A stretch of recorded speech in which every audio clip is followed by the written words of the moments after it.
Bom, eu vou começar, na verdade, né, minha explanação com a análise de prescrição de antineoplásico.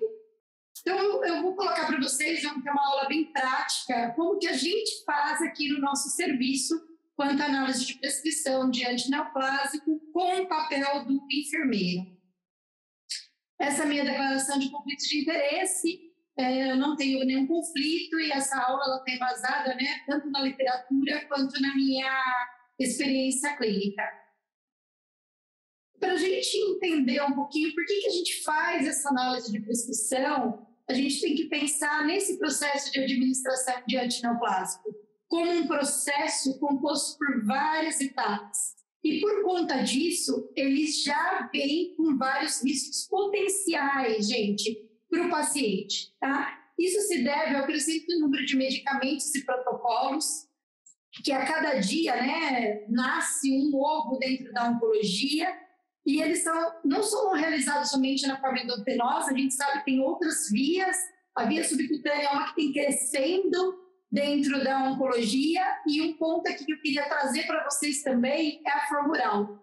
Muitas vezes a gente pensa em medicamento oral como é algo muito próximo da gente, a gente desde pequenininho toma medicamento, né? A gente esquece que o tratamento antineoplásico na forma oral requer muitos cuidados e também processo seguro na administração para evitar erros. E apesar dos riscos, nós não temos, tanto na literatura, né, em especial na nacional, cuidados para administração de antineoplásico. Então, esse é um assunto super pertinente para conversarmos sempre. Vai ter sempre coisas novas para estar introduzindo. Voltado a isso, erros de medicação. Aqui eu puxo erros de antineoplásico, mas o erro de medicação é algo, né, um evento que ele ocorre mundialmente. Então, precisa ter barreiras para evitar esses erros. E envolvendo os antineoplásicos, eu trouxe alguns aqui voltado com a subdosagem e a superdosagem de uma medicação antineoplásica, erros de programação e tempo de infusão, administração incorreta de drogas, seja no sequenciamento quanto no tempo, erros de taxa de infusão, isso não é incomum, omissão de drogas ou uma hidratação, uma pré-medicação adequada àquele protocolo, uma preparação inadequada daquela medicação e uma quimioterapia administrada em paciente errado. Aqui eu trouxe alguns itens, tem muitos outros, né? Então, erros de medicação é uma realidade e nós, como profissionais, temos que entender que a administração de antineoplásico tem que ser um processo seguro. Então, eu trouxe, como um resultado de melhoria dos nossos processos, a gente utilizou uma ferramenta chamada FMEA para ver o fluxo da medicação e quimioterápicos e, em cima dessas etapas, estabelecer quais seriam as barreiras de segurança que nós estaríamos realizando para evitar que um potencial risco, como já tem, né, descrito, ocorresse no nosso processo.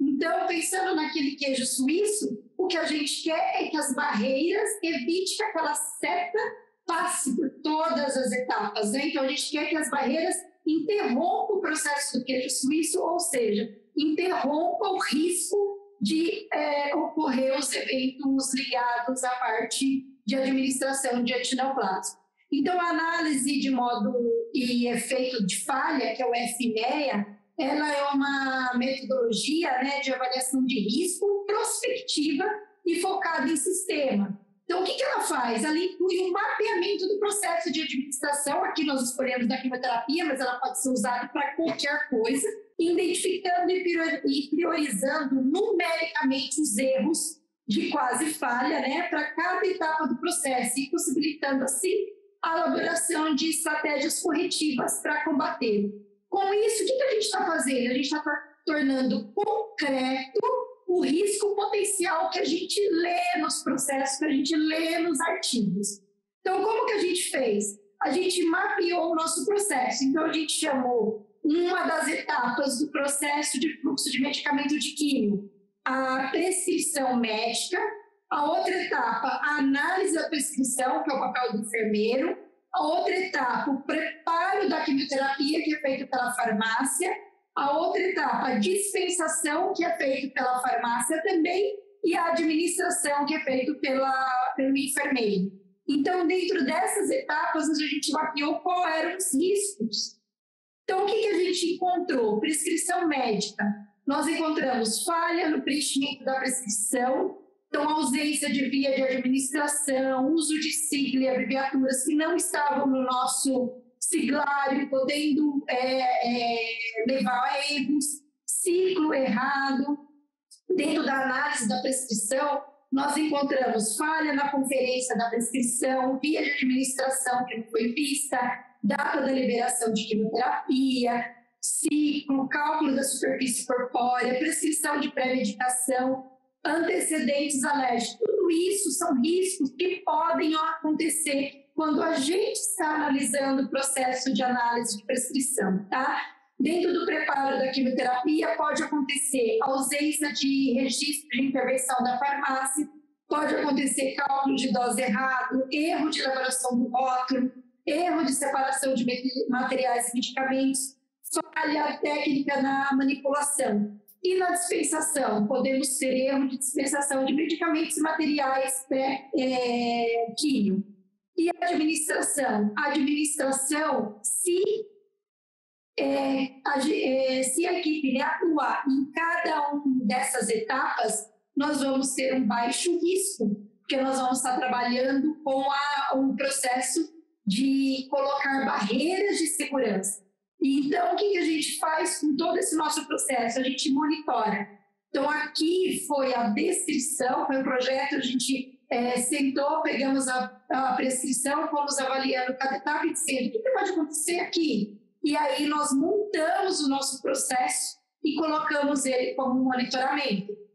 Junto com isso, nós temos também o paciente. Então, qual é o perfil do paciente que vem receber essa medicação conosco? Então, primeiro, quem é ele? Segundo, qual o diagnóstico que ele tem? Qual o protocolo que está prescrito para ele? Quais são as comorbidades que esse paciente possui? Quais são as necessidades que ele possui quando vai estar conosco? Quais são os riscos que esse paciente terá recebendo esse protocolo antineoplásico? Não só do risco da administração, mas pensando aqui em toxicidades desse paciente.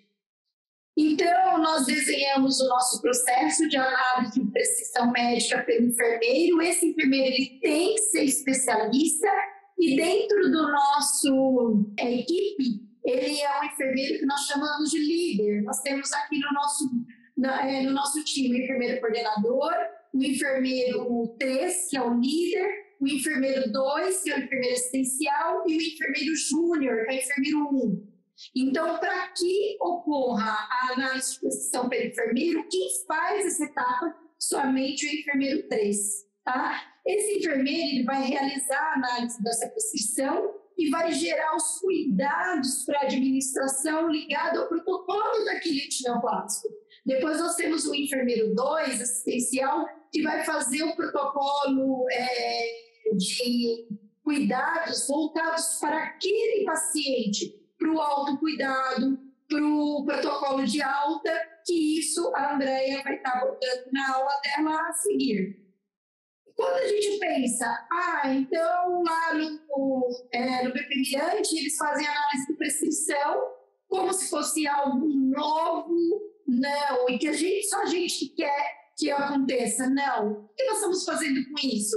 Nós estamos modelando, sim, dentro do nosso processo, né? Porque cada processo tem que ser modelado dentro da sua realidade institucional. Mas nós estamos atendendo a uma legislação, nós estamos atendendo o item da resolução da RDC, da Anvisa 220, que diz, dentro da operacionalização da administração, nesse item 3.4, ele fala assim, que a prescrição médica ela deve ser avaliada pelo enfermeiro quanto à viabilidade, as interações medicamentosas, os medicamentos, adjuvantes e de suportes, antes da sua administração. Então, nós temos uma legislação que diz que essa atuação ela é necessária ser realizada no ato da administração como segurança deste processo.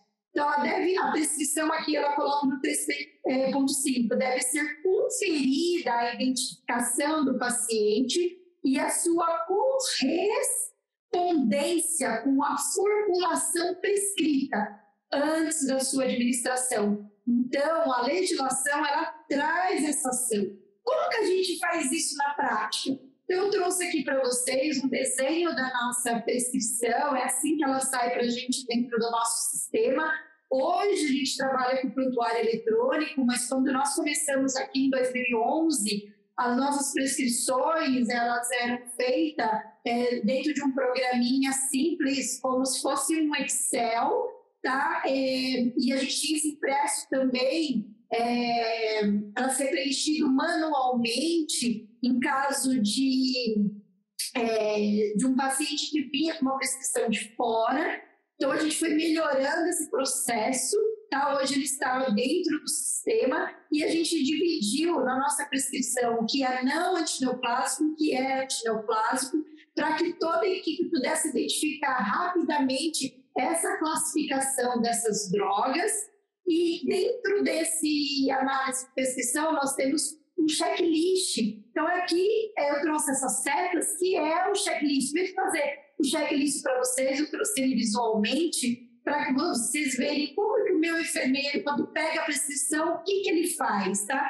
Então, ele começa aqui com a meta 1, que eu trouxe aqui para vocês, e dentro da nossa instituição, a gente usa 2 descritores para identificar o paciente, nome completo e data de nascimento. Então, ele vai ver, este paciente, ele entra na nota médica e vai olhar a nota médica. Esse paciente passou em consulta, ele tem que ter uma impressão em conduta. Então, esse é um processo que não é sozinho, ele é um processo interdisciplinar. Aqui envolve a equipe médica, aqui envolve a enfermagem, aqui envolve a farmácia, tá? E os apoiadores, TI, sistemas, para que ele aconteça. Então, aqui ele olhou, ele entrou, ele abriu a nota médica, viu o protocolo que foi prescrito para aquele paciente. O diagnóstico daquele paciente, ok, o protocolo corresponde ao diagnóstico, então isso tem que estar claro na conduta médica para fazer a linha de cuidado desse paciente. Aí ele vai para onde? Ciclo. Qual é o ciclo deste protocolo? Esse paciente já tomou algum protocolo anteriormente? Isso é importante. É a primeira vez desse paciente para quimioterapia? É a primeira vez desse paciente para este protocolo? Feito isso, ele vai para os dados do paciente, peso e altura. Por quê? Ele precisa conferir a superfície corpórea. Várias drogas são calculadas dentro da superfície corpórea. Precisamos conferir o peso desse paciente.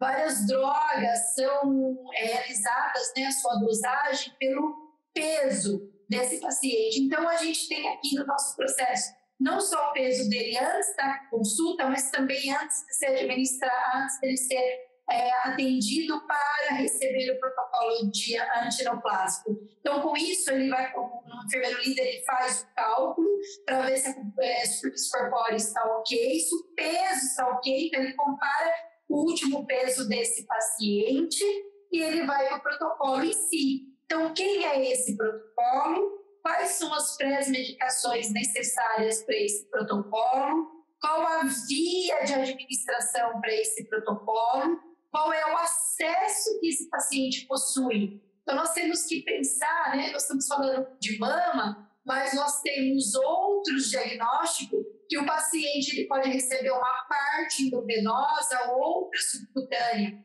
uma parte endovenosa, outra intraperitoneal, por exemplo. Então, é extremamente importante a gente verificar a via de administração dos protocolos e sinalizar quando eles são vias diferentes. Também o paciente ele pode começar com acesso no início desse tratamento e ir para outro, por exemplo, um acesso periférico para primeiro ciclo e no subsequente ele já vir com um pique ou com um corte. Então, esses são itens que o enfermeiro ele vai olhando e validando como um checklist. e ele tem que ter essas informações, né?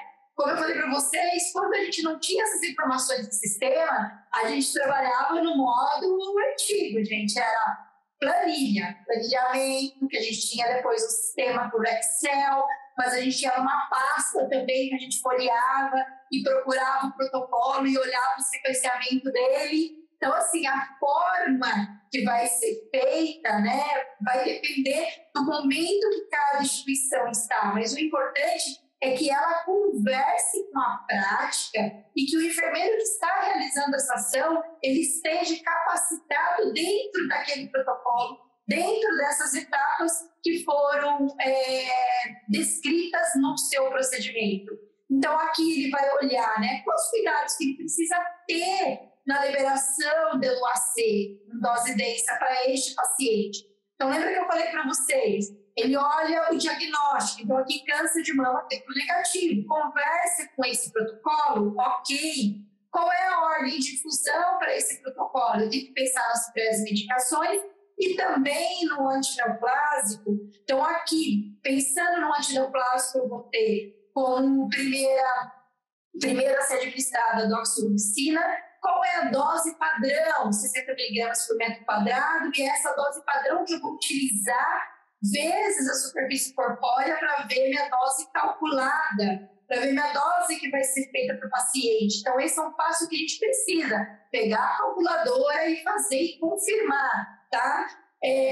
Qual o tempo que eu vou utilizar para administrar essa medicação? Qual os dias dentro do protocolo que está prescrito esse medicamento? Então, aqui estava no T1. Seguido da ciclofosfamida, 600 mg por metro quadrado, mesma coisa. Vou multiplicar isso pela superfície corpórea para ver a dose calculada. Qual o tempo que eu vou utilizar para administrar, padronizado para esse protocolo? Qual o dia dessa administração? Então, tem essas duas drogas no D1. Então, isso vai de encontro com a minha prescrição. Qual o intervalo entre esses ciclos, né? Então, quando esse paciente vai retornar para mim?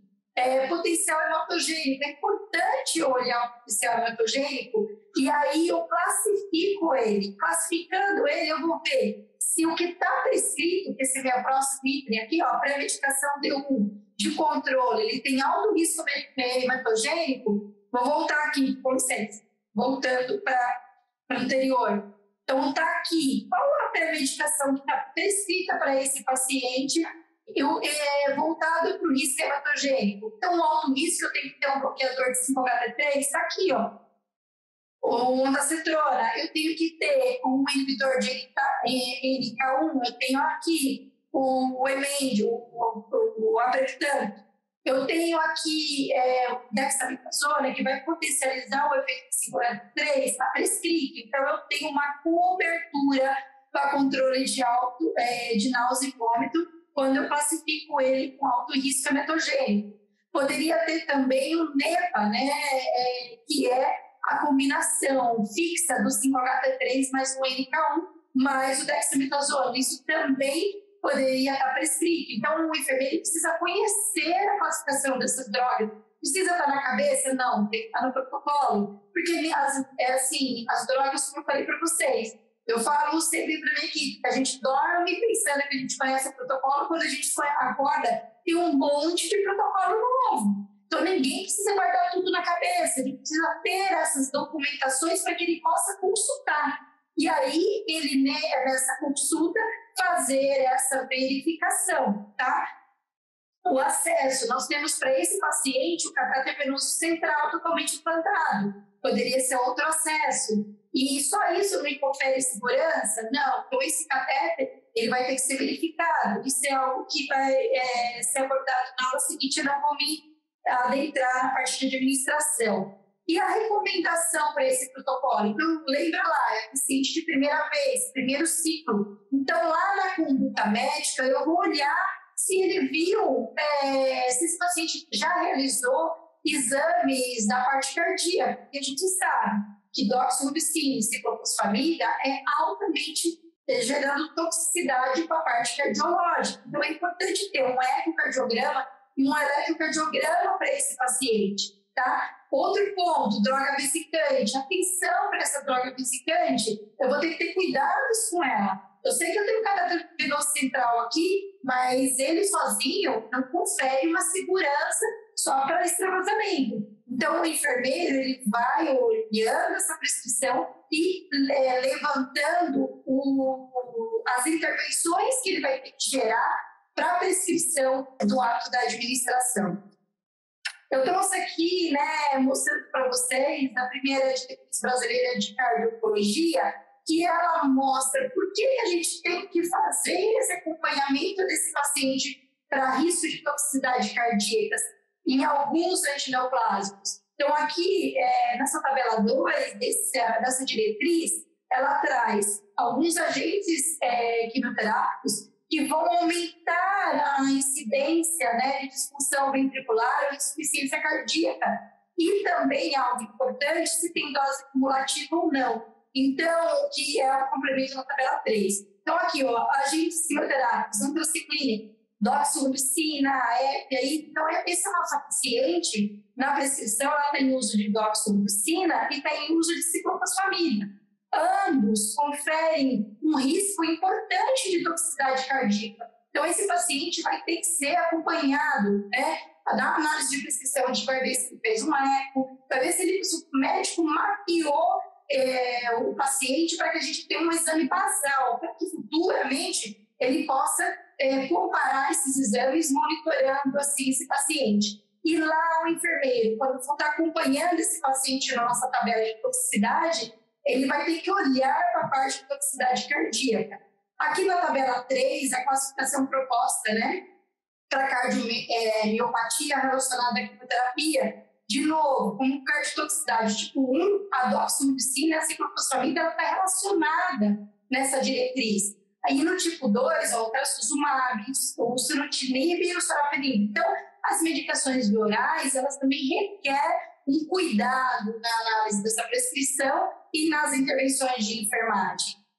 Como eu falei para vocês, né, do acesso e da via. Então, esse é um paciente que ele possui, né, com a droga endovenosa, outras possibilidades de ser administrado. Então, uma pergunta que o enfermeiro tem que fazer quando ele está avaliando aquela prescrição é: qual o catéter a ser utilizado no tratamento oncológico para aquele paciente? Muitas vezes, esse paciente ele já vem para nós com um catéter ideal, porque o enfermeiro navegador já trabalhou lá com o médico dentro do consultório. Mas, outras vezes, acontece que esse paciente já está resistente a uma colocação de catéter. É um paciente que a gente vai ter que trabalhar com ele de uma forma diferente. Então, a gente tem que ter isso dentro do nosso radar. Então, quais são os tipos de acesso, né, que eu posso estar utilizando, dispositivos para acesso venoso que eu posso estar utilizando para esse paciente? Dentro da nossa instituição aqui, nós temos o Insight, o GEL, damos preferência para a utilização do Safe íntima, tá? E nunca o Scalp. Dispositivos agulhados aumentam o risco de extravasamento. Então, não utilizamos nenhum dispositivo agulhado, a não ser, né, no porta-CAT, para a administração de administração de drogas antineoplásicas. Então, acesso periférico, todos os dispositivos têm que ser needless, né? Então, a agulha retrátil, ficando apenas a parte móvel dentro da rede venosa para contribuir para a prevenção de extravasamento. Temos também um número grande de pacientes que a gente evolui, né, para o catéter central de inserção periférica. Nós temos dentro do nosso serviço um insertador de PIC dedicado ao ambulatório, mas temos também um grupo de PIC dentro do hospital. Nós temos os catéteres centrais de longa permanência finalizados, né, semi-implantados, o PIC e o Pervicat. Esses tipos de catéteres estão mais voltados aos pacientes de TMO, aos pacientes da hematologia. E o catéter totalmente implantado é o nosso carro-chefe dentro do ambulatório. Esse dispositivo é um dispositivo que ele tem como vantagem dispensam curativos frequentes, dispensam trocas frequentes de punção, eles são menos suscetíveis à infecção, são mais estéticos e mais duradouros, né? Então, para pacientes que tem um tratamento longo e risco também de uma recidiva, nós trabalhamos como escolha o catéter totalmente implantado. Então, aqui é importante esse enfermeiro validar esse acesso, até também porque isso interfere no modo de administração, nos cuidados que vão ter para esse paciente. Eu trouxe outro protocolo, só para a gente fixar esse acompanhamento, né, do pembrolizumab seguido de Taxol e carbo. Então, novamente, o enfermeiro ele vai olhar todas as setas, é o checklist para validação dessa prescrição, né? Começando com a meta 1, nome completo e data de nascimento, bate isso com o prontuário eletrônico do paciente, impressão médica, olha o diagnóstico, olha o protocolo prescrito, vê o ciclo, importantíssimo aqui, ó, um ciclo subsequente, tá? Então, nós comparamos dentro do nosso processo essa prescrição com a prescrição anterior, para ver se não houve nenhuma mudança e também comparamos com a impressão e conduta médica. Então, vamos lá para o peso e altura desse paciente, vamos para o acesso, vamos para as pré-medicações, para os antineoplásticos e a sequência deles, tempo de infusão, se vai numa bomba de infusão ou não, se vai correr gravitacional. Então, aqui, novamente, né, dentro do nosso processo, as informações elas estão lá para ser consultadas. Então, a indicação é neoadjuvância para câncer de mama, pembro, carbo e taxel. Vamos começar com depois das pré-medicações, pembrolizumab, vem vitamina D1, o paclitaxel, tá? 80 mg por metro quadrado, em uma hora, D1, D8, D15. E ele vai seguir isso por 12 semanas. Carboplatina é 1,5 AUC em uma hora, no D8, D15 também por 12 semanas. E o pembro, ele vai ser a cada 3. Então, isso significa que a gente vai ter o pembrolizumab apenas no D1 de cada ciclo. O potencial hematogênico deste esquema, ele é moderavelmente metogênico. Porém, essa paciente, ela vem de um protocolo de AC, dose densa. Então, neste protocolo anterior, ela estava com um bloqueio para alto risco hematogênico. Então, nós vamos manter como alto risco hematogênico, porque é uma paciente vindo numa linha de cuidado, né, dando continuidade ao esquema. Então, ela vai receber um 5-HT3, um dexametasona e um PK1. O acesso também é um catéter venoso central, que é a mesma paciente, tá? E recomendação para esse protocolo: nós temos o controle de toxicidade cardíaca por taxanos e carboplatina. Vamos ter que monitorar esse paciente. Então, por causa do aumento da incidência de hipertensão arterial ligado a esse protocolo, devido ao uso das platinas, reações adversas imunomediadas, né, pelo pembro. Se fosse o primeiro ciclo aqui, a gente teria que ter uma reação de hipersensibilidade para ser avaliada pelo risco do paclitaxel. Então, nós temos o diluente termofor dentro do paclitaxel, o que confere uma reação de hipersensibilidade aos pacientes, em especial no ciclo 1. Então, tem todo um processo de administração dessa droga e cuidados quando for ciclo 1, D1, utilizando o paclitaxel. E, por risco de neutropenia, esse é um protocolo que a gente vai ter que avaliar exames laboratoriais. E utilizando uma imunoterapia, nós não vamos ter só hemograma para olhar para esse paciente. Nós vamos ter outros exames de monitoramento, porque a parte de imunoterapia, ele requer cuidados para reações adversas imunomediadas. Então, é um outro cuidado. Então, aqui eu trago para vocês, né, a parte também de um outro protocolo, pembro, trastuzumab, paclitaxel e carboplatina, é outro protocolo muito utilizado para neoplasia maligna de câncer de mama, e o racional é o mesmo. Vocês vejam que muitas vezes as informações só elas vão se completando a partir do momento que novas drogas são colocadas dentro daquele protocolo. As drogas quimioterápicas dentro da oncologia, elas compõem muitas vezes, né, a mesma droga, vários protocolos. Então, isso, você tem uma lista de cuidados para aquela droga que você vai somar a lista de cuidados das outras drogas.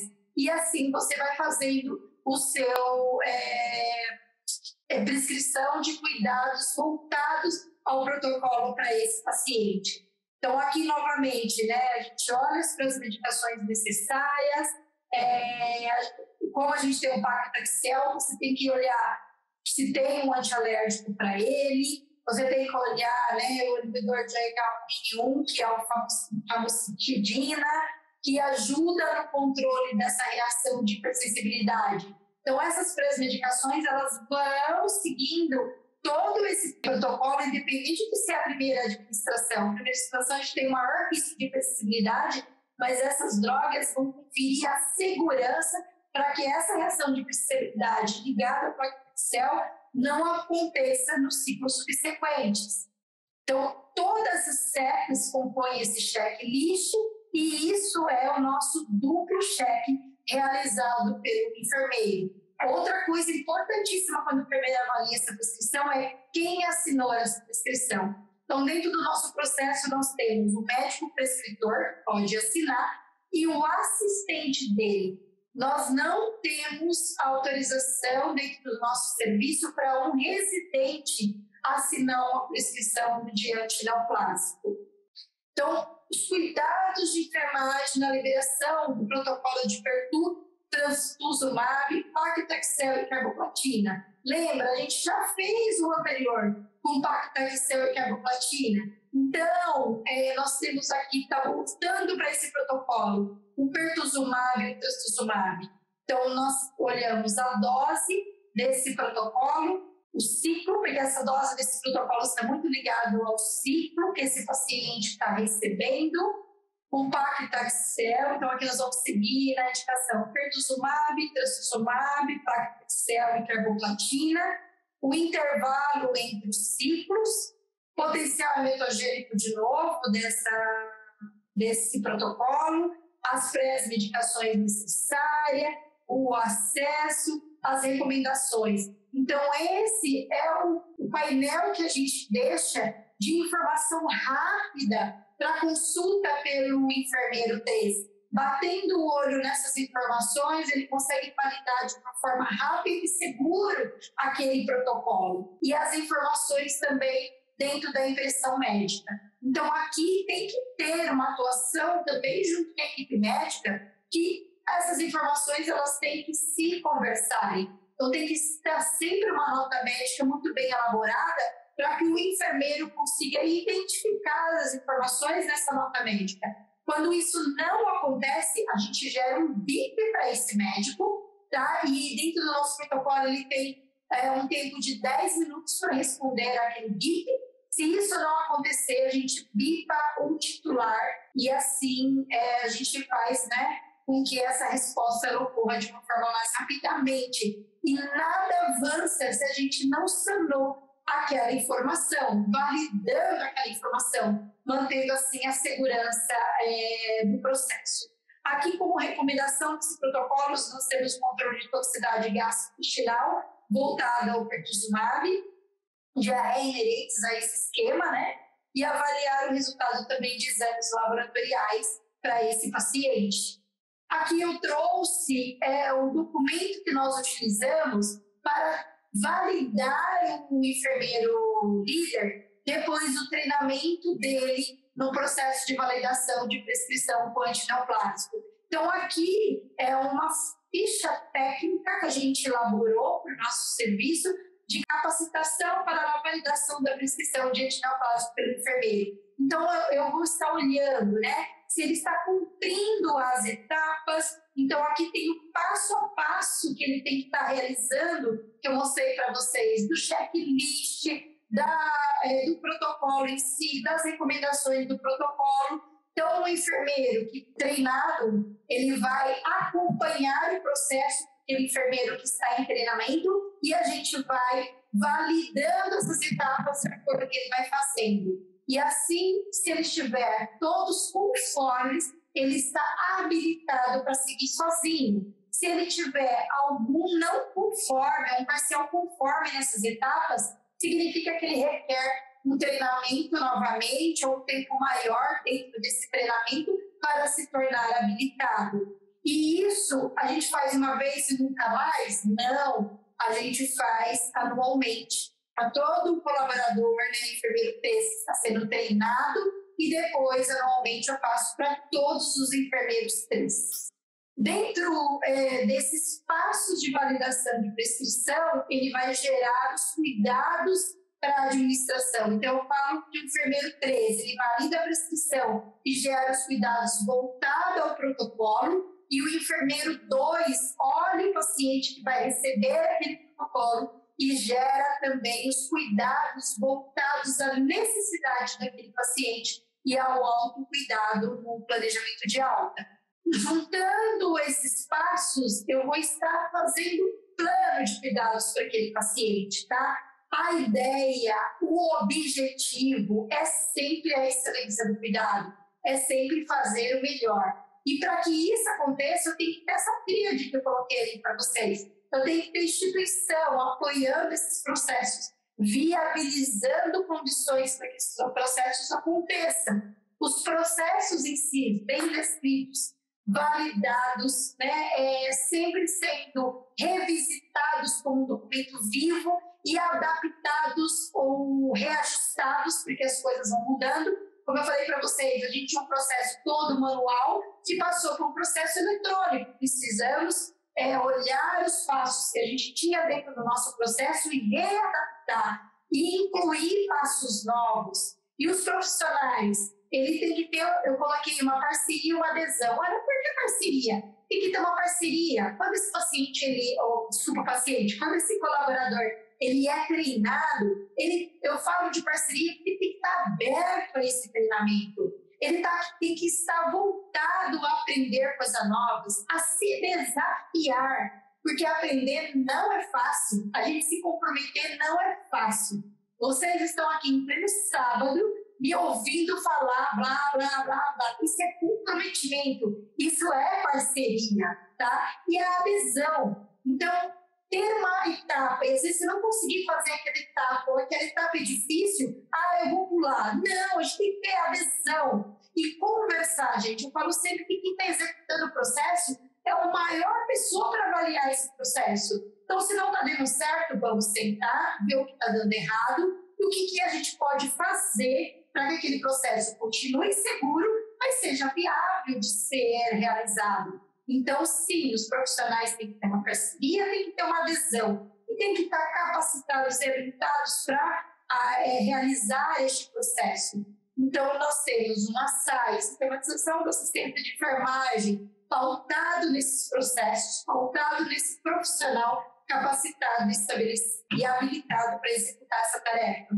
Estabelecer a linha de cuidado ao paciente oncológico. Lembra que eu falei lá no começo, a gente tem que olhar a impressão em conduta e ver se está de acordo com o que ele prescreveu. Então, o protocolo novo tem que ter um estudo daquilo, para que a gente entenda o que está sendo feito. Estabelecer os protocolos de atendimento também tão top e bem elaborado. As pessoas não podem guardar tudo na cabeça, elas têm que ter um documento para visitar. Lembrando que a gente tem protocolo que é muito prescrito, mas tem aquele que entra hoje, vai entrar daqui o ano que vem. Então, a gente tem que saber aonde consultar esses documentos.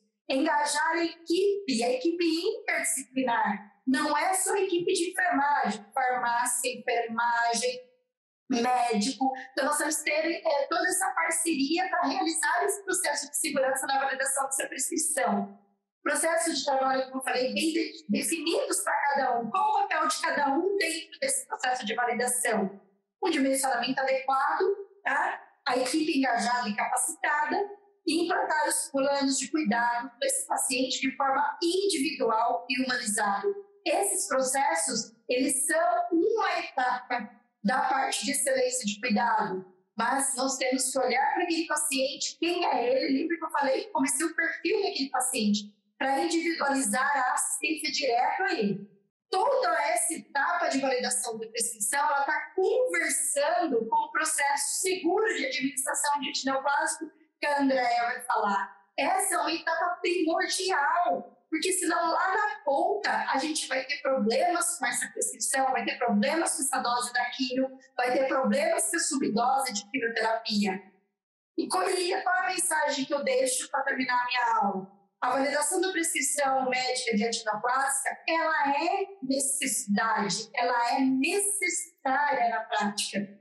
Dá para se fazer na prática. Ela atende essa resolução RDC 220 da Anvisa, além de ser uma poderosa trava de segurança para a administração segura dos antineoplásicos e de qualidade de assistência para o paciente. Ela requer essa equipe, de forma qualificada e treinada, ela requer processos bem estabelecidos, requer um POP, procedimento operacional padrão de cada área, de cada etapa. Ela requer um monitoramento da ação e um compartilhamento com a equipe dos achados. E nós vamos trabalhar em cima dos achados para o fortalecimento de sua prática. E como eu falei para vocês também, trabalhar em cima das dificuldades de estar viabilizando essa prática. E essa análise de prescrição de antineoplásico, sem dúvida, ela agrega valor na linha de cuidado do paciente. É o que eu queria falar e obrigada, gente. Muito bom, Ana. É tão importante, todos esses passos. A nossa assistência, quando a gente pensa em cuidar do paciente, ela começa justamente nessa avaliação inicial que vai juntar a prescrição, uma avaliação que eu faço desse paciente ou dessa paciente, melhor dizendo aqui, para ter realmente um plano de cuidado que seja individualizado, que seja humanizado.